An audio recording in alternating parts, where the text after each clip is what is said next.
Hello people of the internet, hope you're doing well. I've just taken a little break from listening to my podcast while I go for my walk to do a little bit of a vlog here. I don't usually do this.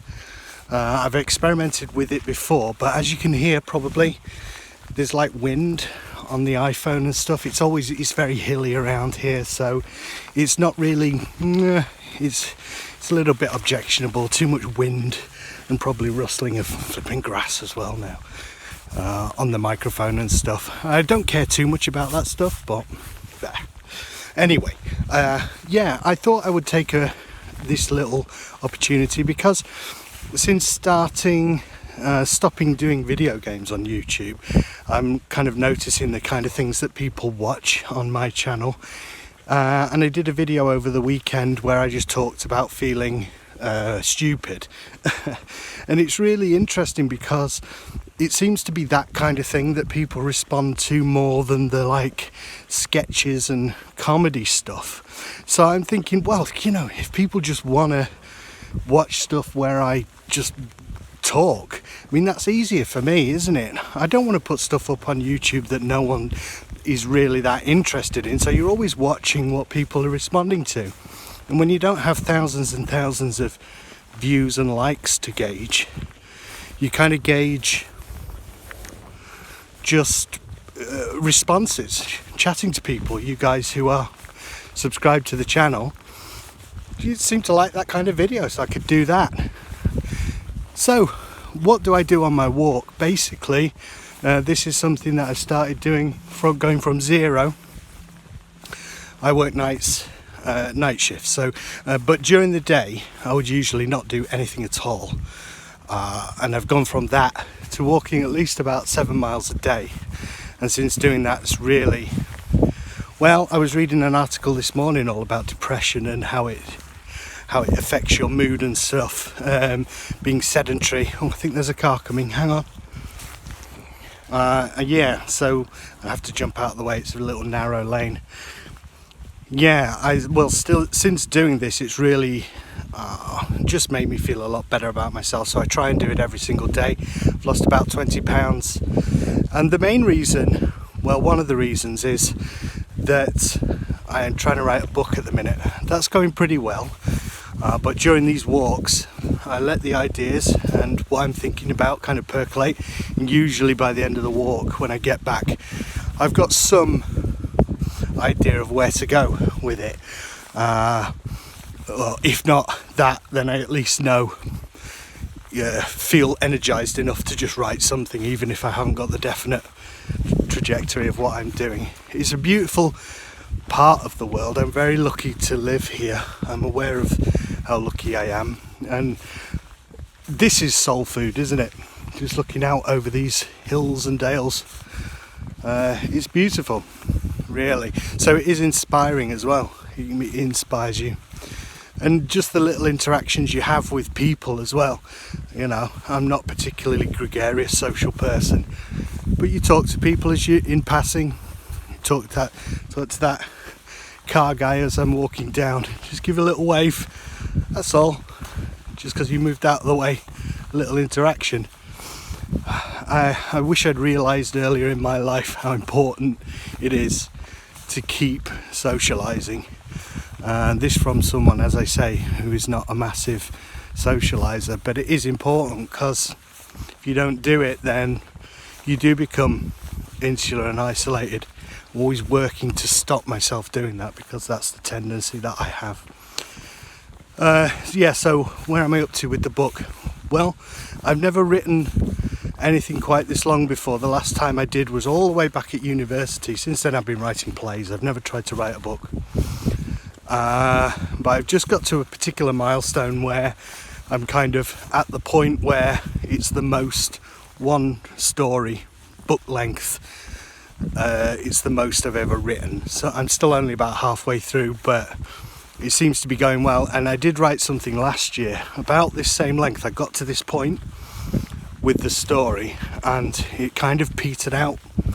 Lost enthusiasm, it wasn't working anymore. I didn't want to continue writing. So what I was hoping with this one was, if I'd chosen the subject matter better, if it's more something that is engaging and there's enough there that's the thing. Like, when it becomes a chore and you don't want to write it, I think sometimes it's because you've run to the end of the idea. There's not enough meat on the idea. So once I got to this point, would that happen again this time? And it hasn't happened. I'm halfway through and I'm feeling like, oh geez, I've got loads still to write in this story. So that's a good sign. So what else have I got to say? Listening to podcasts, listening to Eddie Burback talking to Philip DeFranco today about his YouTube career. He's 21, 22 and a successful comedy channel. If you don't know Eddie Burback, he works with Gus Johnson, I think it is, doing sketch comedy. They're very, very funny guys, and it's really interesting listening to someone like that talk about what's happened to them and what is a meteoric rise of a career. Really makes me think about how I, at 22, I think about how I was at 22, and if something like that had happened to me, sudden attention and demand for your work, how would I have dealt with it? And not well. I would not have been able to do what he is doing. He's just getting on and doing his stuff and has a clear goal and a clear vision. At 22, I had nothing like that. I think I was drunk. I think I was drunk at university, passing out most of the time. And trying to do homework in the computer room in the dead of night. So it's extraordinary, people like that. But I try to mix the podcasts up, like I listen to that and then I listen to more serious things while I'm walking, like listening to a lot of philosophy at the moment. I'm very interested in this guy Jordan Peterson, who's quite a controversial figure, so I've been listening to some of his stuff,